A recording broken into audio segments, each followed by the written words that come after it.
ওরা প্রতিমন্ত্রীর লোক। মাতারবাড়ি এলপিজি টার্মিনাল প্রকল্পে দুর্নীতি, চক্রান্তমূলক কার্যে লিপ্ত বাংলাদেশের বিদ্যুৎ, জ্বালানি ও খনিজ সম্পদ প্রতিমন্ত্রী। এবং সর্বশেষ জানাবো, নানা কৌশলে উপজেলা নির্বাচনে সম্পৃক্ত বিএনপি নেতারা, নির্দেশনা মানছেন না তৃণমূল নেতাকর্মীর একাংশ, কেন্দ্রে অসংখ্য অভিযোগ। এতক্ষণ শুনছিলেন সংবাদ শিরোনাম, এবার বিস্তারিত। ওরা প্রতিমন্ত্রীর লোক। মাতারবাড়ি এলপিজি টার্মিনাল প্রকল্পে দুর্নীতি, চক্রান্তমূলক কার্যে লিপ্ত বাংলাদেশের বিদ্যুৎ, জ্বালানি ও খনিজ সম্পদ প্রতিমন্ত্রী। বাংলাদেশ আওয়ামী লীগের নতুন প্রজন্মের নেতাদের মধ্যে সবচেয়ে প্রভাবশালী এই রাজনীতিবিদ প্রধানমন্ত্রী শেখ হাসিনার অত্যন্ত ঘনিষ্ঠ। আওয়ামী লীগের দলীয় think tank centre for research information বা CRI এর পৃষ্ঠপোষক তিনি। শেখ হাসিনার জীবনের ওপর নির্মিত হাসিনা এ ডটার্স টেল তথ্যচিত্রটির একজন প্রযোজক ও নসরুল হামিদ বিপু বাংলাদেশের বিদ্যুৎ, জ্বালানি ও খনিজ সম্পদ প্রতিমন্ত্রী। বাংলাদেশের বিদ্যুৎ সমস্যা সমাধানে কৃতিত্বের দাবিদার আওয়ামী লীগ সরকার ও নসরুল হামিদ বিপু। তবে সরকারের এই সাফল্য ম্লান হয়েছে বিদ্যুৎ ও জ্বালানি খাতে ব্যাপক দুর্নীতির অভিযোগে। খোদ নজরুল হামিদ বিপুর বিরুদ্ধে এমনই একটি অভিযোগ উঠে এসেছে নেত্র নিউজের অনুসন্ধানে। আইন লঙ্ঘন করে স্বজনপ্রীতি ও সম্ভাব্য দুর্নীতিতে জড়িয়েছেন বাংলাদেশের বিদ্যুৎ, জ্বালানি ও খনিজ সম্পদ প্রতিমন্ত্রী নিজেই। গত 22 ফেব্রুয়ারি ঢাকার দ্য বিজনেস স্ট্যান্ডার্ড পত্রিকার প্রথম পাতায় প্রকাশিত হয় disputed Vitol chosen for largest LPG terminal শীর্ষক একটি প্রতিবেদন।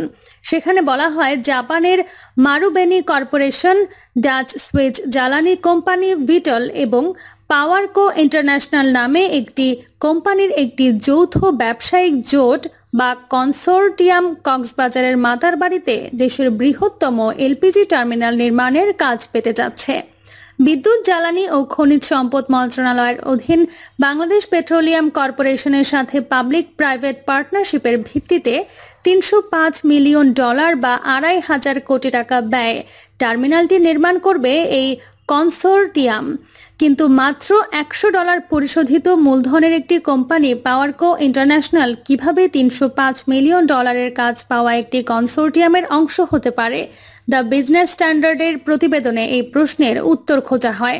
প্রতিবেদনটি প্রকাশের পরপরই দৃশ্যপটে আসেন বিদ্যুৎ, জ্বালানি ও খনিজ সম্পদ প্রতিমন্ত্রী নসরুল হামিদ বিপুর স্বয়ং। দ্য বিজনেস স্ট্যান্ডার্ড পত্রিকার মালিক পক্ষের সাথে যোগাযোগ করে ক্ষোভ প্রকাশ করেন তিনি।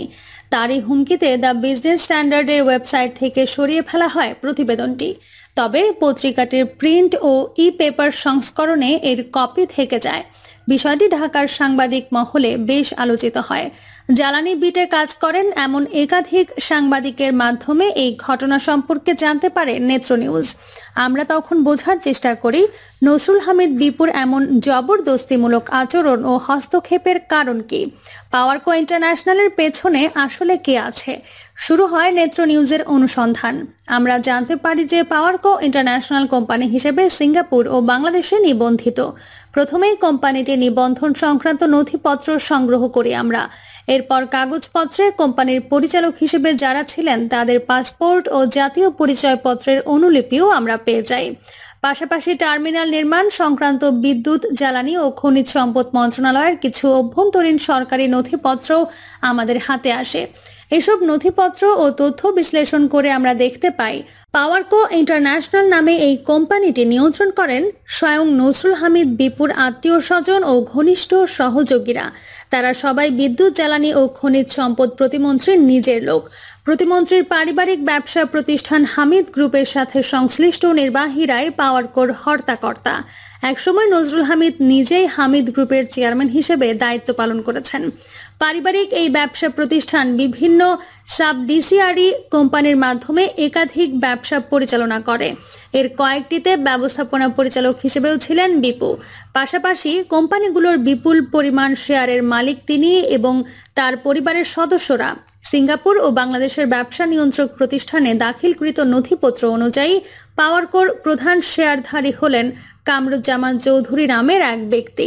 তার পরিচয় সংক্রান্ত নথিপত্র ও সামাজিক যোগাযোগ মাধ্যমের কার্যক্রম পর্যালোচনা করে নেত্র নিউজ নিশ্চিত হয় যে কামরুজ্জামান চৌধুরী হলেন নসরুল হামিদ বিপুর আপন মামা। পরবর্তীতে তিনি নিজেও বিষয়টি আমাদেরকে নিশ্চিত করেন। কামরুজ্জামান চৌধুরী নিজেও দীর্ঘদিন ধরে হামিদ গ্রুপের সাথে জড়িত ছিলেন। তার ছেলে, ভাই ও ভাইয়ের ছেলেরা হামিদ গ্রুপের শীর্ষ নির্বাহী হিসেবে কাজ করেছেন ও করছেন। পাওয়ার কোর মালিকানা বিষয়ে কামরুজ্জামান চৌধুরীর সাথে আমাদের ভয়েস কলে আলাপ হয়। তার কথায় স্পষ্টই বোঝা যায় যে তিনি মূলত তার আপন ভাগিনা এবং নসরুল হামিদ বিপুর পক্ষে শিখণ্ডী হিসেবে কাজ করছিলেন। পাওয়ার কোর সম্পর্কে তাকে প্রশ্ন করা হলে তিনি বলেন, আমি অত ডিটেইলস জানি না। আমাকে নিয়ে গেছে কাউরান বাজারের সামনে যে জেএসসি অফিস আছে, রেজিস্ট্রেশন সেখানে। ওরা সব রেডি করে রেখেছে, আমি শুধু সিগনেচার করে দিছি, এইটুকুই। এখন কার নাম দিছে আমি কিছু জানি না ঠিক। তবে তিনি স্বীকার করেন হামিদ পরিবারের সাথে তার আত্মীয়তার সূত্রেই তাকে পাওয়ার কোর সামনে রাখা হয়েছে। এক পর্যায়ে তিনি বলেন, ওরা তো আমার আত্মীয়, আপন মামা তো আমি। নিয়া বলছে যে এখানে সই করো, আমি সই করছি। আমি তেমন ভালো কইরা পড়িও নাই কি লেখা আছে। তবে তিনি দাবি করেন কোম্পানিটির সাথে তার আর কোনো সংশ্লিষ্টতা নেই। তার ভাষ্য, আমি অত ডিটেলস কোনো কিছুই জানি না। আসলে আমি কোনো কিছুই জানি না। আমাকে শুধু বলা হয়েছে যে you have some shares in this company, এখানে সই করো, আমি করছি। আবার এক সময় বলছে যে তোমার শেয়ার আর নাই, এখানে সই করো, আমি কইরা দিছি। এই পর্যন্তই। এর আগে পরের সামনের পিছনের আমি আর ডিটেলস কোনো কিছুই জানি না। তিনি আরো বলেন, মুরাদ সাহেব নামে এক ব্যক্তি যৌথ মূলধন কোম্পানি ও ফার্ম সমূহের পরিদপ্তরে তাকে নিয়ে কোম্পানি গঠনের আনুষ্ঠানিকতা সেরেছেন। কামরুজ্জামান চৌধুরী যে মুরাদ সাহেবের কথা বলছেন তার পুরো নাম মোহাম্মদ মুরাদ হাসান। সিঙ্গাপুরে দাখিলকৃত নথিপত্র অনুযায়ী পাওয়ারকো ইন্টারন্যাশনালের একজন বিকল্প পরিচালক হলেন মুরাদ হাসান। পাশাপাশি তিনি কোম্পানিটির প্রধান পরিচালন কর্মকর্তা ও সিওও হিসেবেও দায়িত্ব পালন করেছেন। নেত্র নিউজের হাতে আসা সরকারি নথিপত্র অনুযায়ী পাওয়ারকোর সিইও হিসেবে তিনি বিপিসির সাথে সরাসরি মাতারবাড়ি এলপিজি টার্মিনাল প্রকল্পের দর কষাকষিতে অংশ নিয়েছিলেন। এই মুরাদ হাসানই আবার ডেলকো বিজনেস অ্যাসোসিয়েট নামে হামিদ গ্রুপের একটি সাবসিডিয়ারি কোম্পানির প্রধান নির্বাহী কর্মকর্তা ও সিইও ছিলেন। 2014 সালে সংসদ নির্বাচনের সময় নসরুল হামিদ নির্বাচনী হলফনামায় জানান তিনি নিজেই ডেলকোর ব্যবস্থাপনা পরিচালক। সেই সময় তিনি কোম্পানিটির উল্লেখযোগ্য সংখ্যক শেয়ারেরও মালিক ছিলেন। বর্তমানে ডেলকোর মালিকানা তার কাছে জারিফ আহমেদ ও ছোট ভাই এন্থেখাবুল হামিদের হাতে। শুধু মুরাদ হাসানই সীমাবদ্ধ নয়, ডেলকো ও পাওয়ারকোর সম্পর্ক অঘোষিত ও গোপন। এই সম্পর্কের সূত্র খুঁজতে আমরা হাজির হই বারিধারার 32 প্রগতি সরণিতে। বাংলাদেশের ব্যবসা নিয়ন্ত্রক সংস্থার নথিপত্র অনুযায়ী পাওয়ারকো ইন্টারন্যাশনাল এই ঠিকানাতেই প্রথম নিবন্ধিত হয়েছিল। নেত্র নিউজের একজন প্রতিবেদক বারিধারার এই ঠিকানায় গেলে দেখতে পান সেখানে কেইমোরেজ, সুনন ও ইউরো নামে 3টি অফিস ফার্নিচার ব্র্যান্ডের শোরুম রয়েছে। বাংলাদেশে এই বিদেশি ব্র্যান্ডগুলোর পরিবেশক হলো ডেলকো। ডেলকোর ওয়েবসাইটেও তাদের শোরুমের ঠিকানা 32 প্রগতি সরণি বারিধারা। আবার সুনন বাংলাদেশ বা sunonbd.com ডোমেনটির রেজিস্ট্রেশন রেকর্ড অনুযায়ী এই ঠিকানাতেই এন্থেখাবুল হামিদের নামে নিবন্ধিত হয়েছে ডোমেনটি। এভাবে আমরা নিশ্চিত হই যে ডেলকোর শোরুমের ঠিকানাতেই নিবন্ধিত হয়েছিল পাওয়ারকো। প্রতিমন্ত্রীর সাথে আরও নানাভাবে সম্পর্ক রয়েছে পাওয়ারকোর। বিপুর ছোট ভাই এন্থেখাবুল হামিদ নিজেও হামিদ গ্রুপের একাধিক অঙ্গ প্রতিষ্ঠানের ব্যবস্থাপনা পরিচালক। এই এন্থেখাবুল হামিদের সাথে পাওয়ারকো ইন্টারন্যাশনালের ব্যবস্থাপনা পরিচালক নাবিল খানের সংযোগ রয়েছে। এই ভারতীয় নাগরিক দুবাই ভিত্তিক একটি বিনিয়োগ প্রতিষ্ঠান ও সিঙ্গাপুর ভিত্তিক একটি শিপিং লাইনের মধ্যপ্রাচ্য শাখা পরিচালনা করেন। আমরা দেখতে পাই এন্থেখাবুল হামিদের ফেসবুক ফ্রেন্ড লিস্টে ছিলেন নাবিল খান।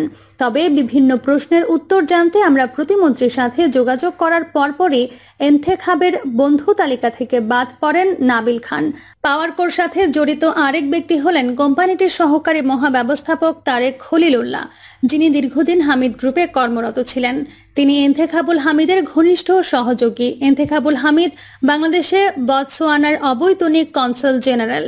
তিনি কনসুলেটর ওয়েবসাইট অনুযায়ী তারেক খলিল উল্লাহ সেখানে দপ্তর কার্যক্রমের ব্যবস্থাপক ছিলেন। নজরুল হামিদ বিপুর মামা কামরুজ্জামান চৌধুরীর বক্তব্য অনুযায়ী মুরাদ হাসান তাকে কারওয়ান বাজারে আরজেএসসি অফিসে নিয়ে গিয়েছিলেন। কাগজপত্র ঘেটে আমরা দেখতে পাই হামিদ গ্রুপের আরও 2 জন কর্মকর্তা পাওয়ারকো গঠনের সময় আরজেএসসি অফিসে উপস্থিত ছিলেন। কোম্পানি হিসেবে পাওয়ারকোর নিবন্ধনের সময় এই 2 জনকে সাক্ষী হিসেবে রাখা হয়। জাহাঙ্গীর আলম নামের একজন সাক্ষীর পরিচয়পত্র ও লিঙ্কডইন প্রোফাইল দেখে আমরা নিশ্চিত হই যে তিনি হামিদ গ্রুপের একজন সহকারী ব্যবস্থাপক। অপর সাক্ষী রুহুল আমিনের নিবন্ধিত মোবাইল নম্বর ট্রু কলার অ্যাপে রুহুল হামিদ গ্রুপ নামে সংরক্ষিত হয়েছে। দুর্নীতি বিরোধী আন্তর্জাতিক নেটওয়ার্ক ওপেন কন্ট্রাক্টিং পার্টনারশিপের মুখপাত্র গিওর্গো নিউম্যান, আমাদের অনুসন্ধানের ফলাফল নিয়ে আমরা তার সাথে কথা বলি। তিনি বলছেন, আত্মীয় স্বজনকে শিখণ্ডী হিসেবে সামনে রেখে কোম্পানি গঠন ও দুর্নীতির উদ্দেশ্যে এসব কোম্পানির ব্যবহার তারা আগেও দেখেছেন। তিনি বলেন, আমি মনে করি পারিবারিক সংশ্লিষ্টতা গোপন রাখতে কিভাবে বিভিন্ন কোম্পানি প্রতিষ্ঠা করা হয় তার একটি ক্লাসিক কেস হলো এই ঘটনা। তিনি আরও বলেন, পারিবারিক সাম্রাজ্য গড়ে তোলাই হয় এই ধরনের পরস্পর সংযুক্ত একাধিক কোম্পানি প্রতিষ্ঠার মাধ্যমে। এগুলোর মালিক কোনোটাতে হন চাচা বা মামা, কোনোটাতে আবার মেয়ে বা পুত্রবধূ। প্রিয় দর্শক, এই ছিল এখনকার সর্বশেষ সংবাদ। আপডেট সব সংবাদ পেতে চ্যানেলটি সাবস্ক্রাইব করে বেল আইকনটি ক্লিক করে রাখুন।